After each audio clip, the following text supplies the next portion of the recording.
Ito na ang Pamilya Nanal. Sige, maraming salamat po sa inyo sa paghatid ng mga paninda. Opo, salamat po. Sige po. Berengay, Kagawad. Po. Tapusin nyo agad lahat yan. Yung mga Yes, Kap. pinapasikat. Opo. Yes, Kap. Huwag kayong magalala. Kami nang bahala ni Kagawad dito, Kap. Okay, bilisan Berengay, nyo. ikaw nang bahala mamaya tumulong sa akin na mag-announce ito, ha? Ako nang... Okay. Okay, Bahala dyan, Kagawad. dadating din kasi si Honeybee, ha? Maya-maya lang, nandyan na yun. Magandang dilag, puso ko yung nabihag. Galing sa workout. Wala nang ninanais. Honeybee! Andito na ako, Nabi. Dala mo na yung baon mo. Oo, Ay, naku. kumain ka na mabuti, ha? Gusin mo Maraming yan. salamat at dumating ka na. Pero kailangan kong umuwi agad kasi, naku si Mengaynita, hirap na hirap dun sa assignment niya. Bukas na palang submission.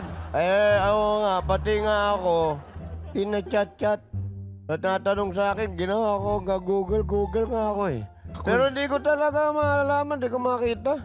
Naku, ako rin, Hanibi. Hirap Hirap din ako. Teka muna. Mrs. Nonal, magandang tanghali po. Ano po ba yung yung homework ni Menganita at nahihirapan kayo? Mahirap kasi ang sabi doon, magbigay daw ng halimbawa ng isda na bato.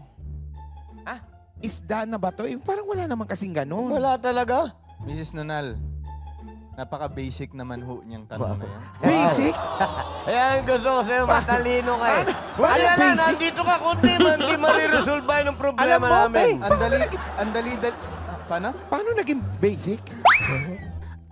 Mrs. Nanal, isdang bato. Ilagay niyo doon, pirana. Pirana? Berengay. Bakit pirana? Kap.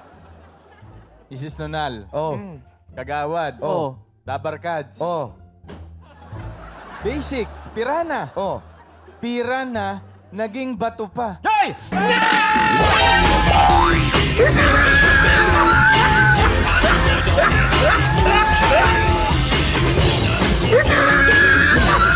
Ay good vibes for everyone.